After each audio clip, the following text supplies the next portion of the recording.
Hello dear students, welcome back again to this another session. आज के session में आपका बहुत बहुत स्वागत है।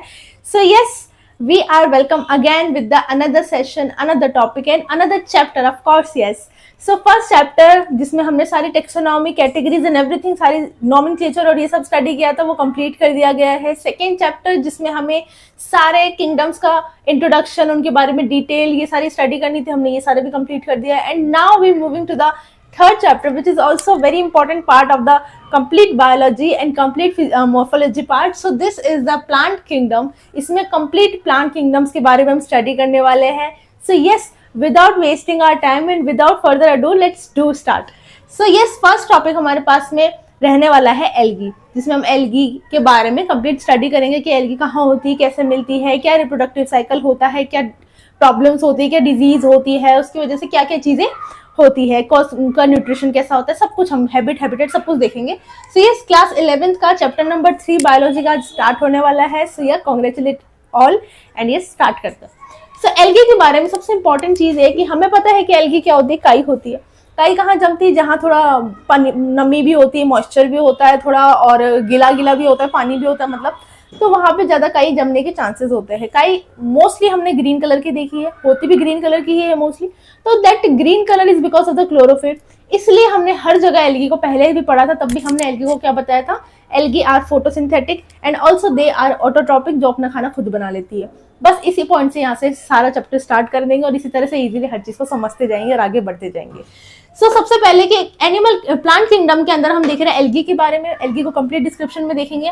क्लोरोफिल कंटेनिंग सब्सटेंस होते हैं, सिंपल थैलॉइड बॉडी होती है, थैलॉइड एक थैलस लाइक स्ट्रक्चर, थैली के जैसे स्ट्रक्चर होती है बस। ऑटोट्रॉपिक होते हैं, लार्जली एक्वेटिक होते हैं। एक्वेटिक में मरीन भी होते हैं, फ्रेश वाटर भी होते हैं, यानी ज्यादातर आपको एल्गी पानी में ही मिलती है। Of course some also as live as a symbiotic, यानी एल्गी ऐसे नहीं कि सिर्फ पानी में, आपको लकड़ियों पे भी मिलती है। पुराने जो वुड के लोट होते हैं बड़े बड़े, जिनके अंदर हल्की बहुत नमी रहती है, उनके अंदर भी एल्गी मिलती है। कई बार सीम लग जाती है दीवारों पे, जैसे दीवारों पे सीम लग जाती है तो वहां पे भी एल्गी आ जाती है। तो that's a matter of choice कि जहां हल्का बहुत उसको पानी मिल जाता है, एल्गी वहां स्टार्ट कर देती है अपना ग्रोथ करना। अभी हमने लिखा है also as symbiotic relationship. Symbiotic relationship से पहले वाले लेक्चर में एक्सप्लेन कर रखा है। अगर फिर भी आपको कोई डाउट है तो जरूर कमेंट सेक्शन करके, कमेंट में मैसेज करके जरूर बताइएगा। सिम्बायोटिक रिलेशनशिप में हमने देखा था कि एल्गी और फंजाई दो तरह के ऐसे ऑर्गेनिजम्स होते हैं, क्या करते हैं, आपस में आते हैं, साथ में रहते हैं, खाते हैं, पीते हैं, मजे करते हैं, बातें करते हैं, आराम से रहते हैं, अपना जीवन व्यतीत करते हैं। That is a symbiotic relationship, जिसमें हमने बेस्ट एग्जांपल देखा था लाइकेन का। लाइकेन में एल्गी भी होते हैं, लाइकेन में फंजाई भी होता है। एल्गी क्या करती है, उसको खाना बना के देती है, और फंजाई क्या करते हैं, उसको सारा कच्चा तेल, मिर्च, मसाला सब ला के देता है। अब तेल, मिर्च, मसाला इनके लिए क्या है, that is water, that is mineral. ठीक है, तो वाटर, मिनरल्स वगैरह सब प्रोवाइड करने का काम किसका है, फंजाई का काम है। और घर में खाना बनाने का काम किसका, एल्गे का काम है। वो क्या करती है, सनलाइट, क्लोरोफिल उसके पास ऑलरेडी है, सनलाइट एब्जॉर्ब करती है, जो रॉ मटेरियल फंजाई लेकर आए उससे खाना लेकर बनाती है और खाना उसको भी दे देती है, क्योंकि उसने हेल्प करी उसकी। So they live as a symbiotic relationship, ये हमने पहले भी देखा है। सिम्बायोटिक एसोसिएशन में ये एल्गी रहती है, तो इसलिए एल्गी का एक बहुत इंपॉर्टेंट पार्ट आ जाता है सिम्बायोसिस के अंदर। थैलस, जिसे मैं थैलस कह रही हूँ, थैली लाइक स्ट्रक्चर बोल रही हूँ, वो क्या है, एक अनडिफरेंशिएटेड मास ऑफ सेल्स है। तो वो क्या है, अनडिफरेंशिएटेड बॉडी है एक तरह की। ठीक है, अब हम देख रहे हैं एल्गी की रिप्रोडक्टिव साइकिल की। रिप्रोडक्शन किस टाइप का होता है, एल्गी में वेजिटेटिव भी होते हैं, सेक्सुअल भी होते हैं, एसेक्सुअल भी होते हैं। सबसे सिंपल जो होता है वो वेजिटेटिव होते हैं, उससे थोड़ा सा कॉम्प्लेक्स होता है एसेक्सुअल होता है, एंड देन ज्यादा कॉम्प्लेक्स होता है सेक्सुअल होता है। फ्रेगमेंट, यानी जितने भी फ्रेगमेंटेशन होता है एल्गी के अंदर, that is by the vegetative propagation. तो वेजिटेटिव प्रोपेगेशन के अंदर fragmentation is the most important part of vegetative propagation that happens into the algae. तो फ्रेगमेंटेशन के अंदर क्या बनते हैं, छोटे छोटे फ्रेगमेंट्स बनते हैं, और वो फ्रेगमेंट्स क्या करते हैं, आगे जाके अलग अलग खुद के थैलस बना लेते हैं। खुद के थैलस बनाने का मतलब खुद का एल्गी बना लिया, as simple as that. Sexual और एसेक्सुअल नेक्स्ट स्लाइड पे पढ़ेंगे। इससे पहले मैंने नीचे यहाँ पे आपको फॉर्म्स बताई है, like different forms of algae. Algae की अलग अलग डिफरेंट टाइप की फॉर्म्स होती है। अब फॉर्म्स का मतलब कि उसका साइज, शेप, स्ट्रक्चर ऐसा अलग अलग हमको दिखेगा, उसको हम कैटेगराइज करते जाएंगे फॉर्म्स के अंदर। तो उसके अंदर फॉर्म्स में हम दो तरह की चीजें पढ़ रहे हैं, पहले यूनिसेल्युलर एल्गी, दूसरी multicellular algae. Unicellular algae single cell, multicellular एक से ज्यादा सेल। तो मल्टीसेल्युलर एल्गी में दो तरह की एल्गी हो सकती है, तो कॉलोनियल हो सकती है, फिलामेंटस। कॉलोनियल यानी जैसे कॉलोनी में हम रहते हैं, सोसाइटी है, गली है, मोहल्ला है, कॉलोनी है, इस तरह से जैसे जिस भी जगह आप रह रहे हो उस जगह की कोई कॉलोनी का नाम होगा, तो तो कॉलोनियल मतलब कि कॉलोनी में रहती है, 10-12 लोगों को एक साथ लेके रहती है। फिलामेंटस यानी लंबे लंबे फिलामेंट्स के अंदर रहती है, सिंगल सिंगल रहती है। सिंगल नहीं कह सकते, लाइक साथ में रहती है, क्योंकि मल्टी सेलुलर पढ़ रहे साथ में रहती है, but they all form a filament like structure. तो ये कॉलोनियल हो गया। कॉलोनियल में एग्जांपल वॉल्वॉक्स से बहुत इंपॉर्टेंट एग्जांपल है। फिलामेंट के अंदर यूलोथ्रिक्स एंड स्पाइरोगायरा आ जाएगा, ठीक है, ये याद रखना है। और यूनिसेल्युलर, तो यूनिसेल्युलर एल्गी होती है, जैसे नॉर्मल ब्लू ग्रीन एल्गोडोर, ये सब यूनिसेल्युलर में आ जाती है। उसके बाद में हम देख रहे हैं दो तरह के फॉर्म्स और होती है, जिसमें एक माइक्रोस्कोपिक एल्गी होती है, जो बहुत छोटी एल्गी होती है। छोटी इन द सेंस कि यस, इसको स्ट्रक्चर साथ में बिल्कुल छोटा दिखता है, एज अ सिंगल हम उसको उठाएंगे तो, बट एज अ ग्रुप वो देखते हैं तो they are a lot more than we can see. So small single algae होती है। और केल्प, इसको किसको हम बोलते हैं, जो मैसिव एल्गी होती है, जो पूरे समुद्र में फैली हुई होती है, उसको हम केल्प बोलते हैं, जिसकी हाइट होती है अप्रॉक्स 100 मीटर। हाँ, इसमें लिखा भी है 100 मीटर या 100 मीटर से भी ज्यादा। तो 100 मीटर तक की हाइट वाली, यानी हाइट वाली इन द सेंस की ब्रेड्थ वाली, लेंथ वाली, से फैली रहती है पूरे समुद्र के ऊपर। उन्हें हम क्या कहते हैं, एल्गी। एल्गी का एक पार्ट है जिसको हम केल्प कह रहे हैं, kelp, KELPS, massive plant body, ठीक है। रिप्रोडक्शन उन्होंने देख लिया, ये देख लिया, ये देख लिया। अब नेक्स्ट स्लाइड के अंदर हम इसका बाकी डिटेल देख, रिप्रोडक्शन के बारे में बात कर रहे हैं, तो चलो वेजिटेटिव, सेक्सुअल और एसेक्सुअल को डिटेल में देख लेते हैं। जैसे कि हमने वेजिटेटिव रिप्रोडक्शन के बारे में देखा था कि फ्रेगमेंटेशन के थ्रू क्या होता है, कंप्लीट रिप्रोडक्शन होता है, जिसमें फ्रेगमेंट्स बन जाते हैं और क्या करते हैं, वही सारे डिफरेंट डिफरेंट फ्रेगमेंट थैलेस का स्ट्रक्चर ले लेते हैं। सो नाउ अब हमारे पास ए सेक्सुअल रिप्रोडक्शन है। ए सेक्सुअल रिप्रोडक्शन किस तरह से होता है, डिफरेंट डिफरेंट टाइप के स्पोर्स होते हैं, जिसमें से एक बहुत इंपॉर्टेंट स्पोर होता है जू स्पोर्स, जिसको हमने अच्छे से फंजाई में भी स्टडी किया था, बार बार रिपीट नहीं करेंगे, सेम चीज है। जू स्पोर, वहां पे भी हमने क्या देखा था, इज अ फंजाई में। फंजाई में जैसे देखा था कि they are motile, they are sexual spores, तो वो ए सेक्सुअल स्पोर्स, तो ये सारी चीजें हमें ध्यान रखनी है। तो मोस्ट कॉमन जो स्पोर है जू स्पोर, ये आपके एनसीईआरटी में मेंशन है, हमें ये अच्छे से देखना है, ठीक है। फ्लैजिलेटेड मोटाइल क्या होता है, ये किस टाइप की स्ट्रक्चर्स होती है, ये वाली zoospores, they are flagellated, they are motile, यानी फ्लैजिला भी होता है जिसकी वजह से मोटाइल होते हैं। और ये क्या करते हैं, जर्मिनेशन करने के बाद में नया प्लांट बना देती है। यानी सिंपल एक स्पोर निकलते हैं, वो दूसरी जगह जर्मिनेट कर जाते हैं और वहां से एक नया प्लांट बन जाता है या नया एक एल्गी बन जाता है। That is a sexual reproduction. A sexual reproduction खत्म, एकदम इजी पीजी। अब आता है सेक्सुअल रिप्रोडक्शन, सिंपल है भी, इसमें भी अलग अलग टाइप के गैमेट्स देखे थे, अलग अलग टाइप के सेक्सुअल रिप्रोडक्शन के टाइप्स देखे थे। तो फ्यूजन ऑफ 2 गैमेट्स, यानी 2 गैमेट्स का जहां फ्यूजन हो रहा है वो सेक्सुअल रिप्रोडक्शन होता है, ये बात हमें बहुत अच्छे से पता है। अब देखो यहाँ पे क्या हो रहा है, 3 तरह के हमारे पास में कंडीशन है, ऐसी बात नहीं हम पहली बार पढ़ रहे हैं। अगेन मोनेरा, प्रोटिस्टा, फंजाई के अंदर, तीनों के अंदर आपको इस बारे में बताया है ऑलरेडी कि हमारे पास में आइसोगेमी क्या होता है। आइसोगेमिस के अंदर हम देखते हैं कि गैमेट जो होते हैं ना वो सिमिलर होते हैं। आइसो का मतलब होता है सेम, एक जैसा, चेंज ना होने वाला। सिमिलर टाइप के गैमेट्स होते हैं, एक फ्लैजिलेटेड होगा, एक नॉन फ्लैजिलेटेड होगा, पर दोनों सिमिलर टाइप के होंगे। जिसके पास फ्लैजिला होता है वो यूलोथ्रिक्स होता है, जिसके पास फ्लैजिला नहीं होता उसका नाम हमने क्या रख दिया, स्पाइरोगायरा रख दिया। अब हम देख रहे हैं दूसरा अनआइसोगेमी। अनआइसोगेमी का मतलब है, ए का मतलब है नहीं, ठीक है, आइसो के आगे ए लगा दिया तो उसका मतलब है कि नहीं, सेम नहीं है, यानी गैमेट्स उनके डिसिमिलर है, जिसका बहुत अच्छा एग्जांपल यहाँ पे लिख दिया हमने, यूडोरिना। याद हो गया, कंप्लीट। फिर हमारे पास में ओगेमी आ गया। ओगेमी का मतलब होता है कि जिसके अंदर एक मेल और फीमेल अलग अलग डिफरेंशिएबल क्या होते हैं, गैमेट्स होते हैं, एक बड़ा होता है, एक छोटा होता है, एक चलता फिरता रहता है और एक चुपचाप बैठा रहता है। जो चलता फिरता रहता है, चुपचाप बैठा रहता है, अलग अलग उनके नाम है। जैसे वन लार्ज, जो बड़ा होगा, जैसे घर में भी मम्मियों की चलती है तो वो मम्मी बड़ी है, होम मिनिस्टर। वैसे समझ लेना कि जो ज्यादा बड़ा होगा वो फीमेल है, जो कि स्टैटिक है, और जो वन स्मॉल है, जो मेल है, और वो मोटाइल है। दोनों के बीच में क्या होता है, फ्यूजन होता है। दैट इज किस किस के अंदर होता है, फॉलवॉक्स के अंदर और फ्यूकस के अंदर। ये दोनों एग्जांपल्स है कि इनके अंदर इस टाइप की चीजें होती है।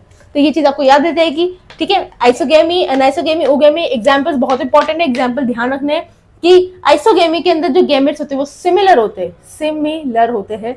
फ्लैजिलेटेड होगा तो यूलोथ्रिक्स, नॉन फ्लैजिलेटेड होगा तो स्पाइरोगायरा। जैसे हम आइसोगेमी देखेंगे इसमें गैमेट डिसिमिलर हो जाएंगे। इसका एग्जांपल यूडोरिना लिख दिया है, बहुत इजीली समझ में आ जाएगा। ओगेमी के अंदर में एक लार्ज फीमेल स्टैटिक बॉडी होती है और एक वन स्मॉल मेल बॉडी होती है। ये डिफरेंशिएबल होती है, इसलिए हम ये डिसिमिलर नहीं लिखेंगे, इसके लिए हम बोलेंगे डिफरेंशिएबल।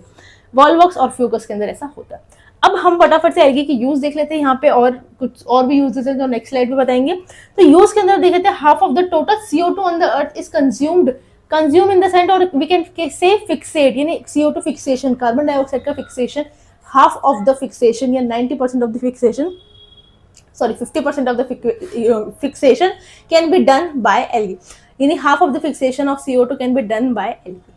इतनी अच्छी बात है, मतलब CO2 धरती पे इतना ज्यादा हो रहा है, 0.03% है, but still that is more much more for us. So उसका भी अच्छे से बेचारे ये लोग फिक्सेट कर पा रहे, तो हमारे लिए तो ये बहुत ही ज्यादा इंपॉर्टेंट हो गए। Primary producer for the aquatic life, what is the primary producer? अब आपने जैसे 10th में चैप्टर पढ़ा था, कौन सा चैप्टर पढ़ा था?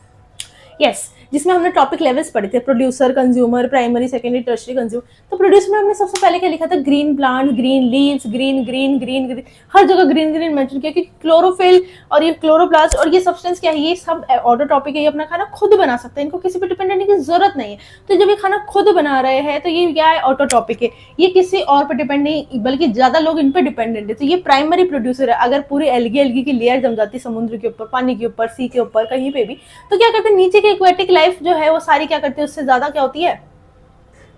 उससे ज्यादा खुश होती है। वो क्यों होती है? क्योंकि वो क्या करती है? उसके ऊपर अपने आप फीड कर सकती है ना, एल्गी को खा के वो अपना जीवन व्यतीत कर सकती है, क्योंकि एल्गी ऑटोट्रॉपिक है, वो अपना खाना खुद बना लेती है। और वो क्या है? बाकी का नीचे जो जीव जानवर है, मछलियां जो भी है, वो क्या करते हैं? उसको अपने आप पर उसको फीड कर लेते हैं, तो वो अपना खाना खुद खा लेते हैं। तो इस तरह से ये प्राइमरी प्रोड्यूसर हो गई एक्वेटिक लाइफ के लिए। तो बहुत इंपॉर्टेंट पॉइंट है ये भी, कि एल्गी का यूज भी है ये एक तरह से। फिर है increase the level of O2 by photosynthesis respiration. जैसे हमने देखते हैं फोटोसिंथेसिस में CO2 अंदर लेती है, O2 बाहर छोड़ती है, तो that is also an important point. हमें तो ऑक्सीजन चाहिए, तो जब जितनी ज्यादा एल्गी होगी उतनी ज्यादा ऑक्सीजन होगी। तो it is also used as an, कि हमें ऑक्सीजन ज्यादा मिल रही है, increase the level of oxygen by doing photosynthesis respiration. ठीक है, अब नेक्स्ट ऑरिजिन हो सकते हैं एल्गी के, वो देख लेते हैं कि पोरफायरा एक बहुत इंपॉर्टेंट एल्गी है, जिसको बहुत एक एज अ मॉडल यूज किया जाता है। तो आगे हम स्टडी करेंगे केमिकल्स में।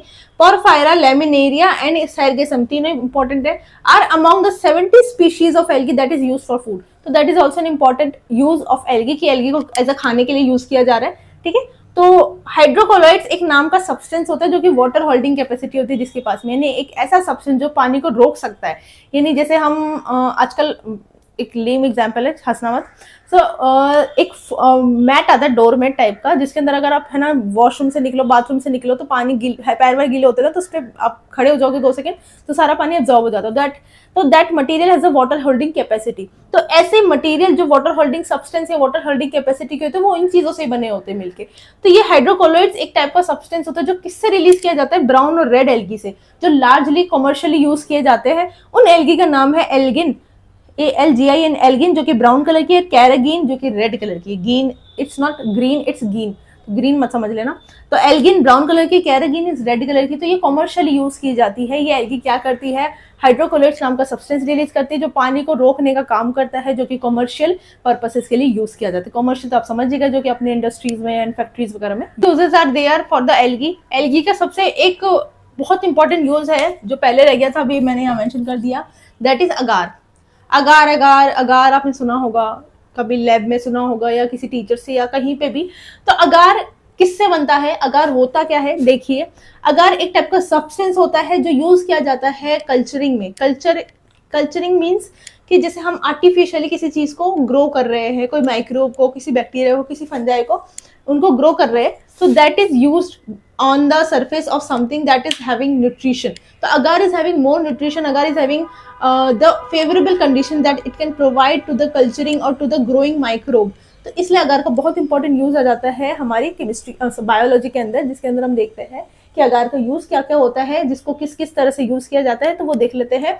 फर्स्ट ऑफ ऑल, अगार नाम का जो सब्सटेंस है, जो मटेरियल है, जो किससे बनाया जाता है, किससे एक्सट्रैक्ट किया जाता है, तो वो किया जाता है, वो जेलेडियम नाम की एल्गी से एक्सट्रैक्ट किया जाता है, या ग्रेसिलेरिया नाम की एल्गी से एक्सट्रैक्ट किया जाता है, या इन दोनों से एक्सट्रैक्ट किया जाता है। फिर इनसे मिलकर क्या बनाया जाता है कि अगार सॉल्यूशन, एक कल्चर बनाया जाता है, जिसको जो क्या करता है, माइक्रोब्स को अच्छे से ग्रो, यानी ऐसी कल्चर प्लेट देखी होगी आपने, ठीक है, उसके अंदर है ना अगार फिल कर देते हैं, और उसके ऊपर सारे माइक्रोब्स को डाल के और उसके ऊपर से कैप लगा देते हैं और टेप लगा देते हैं।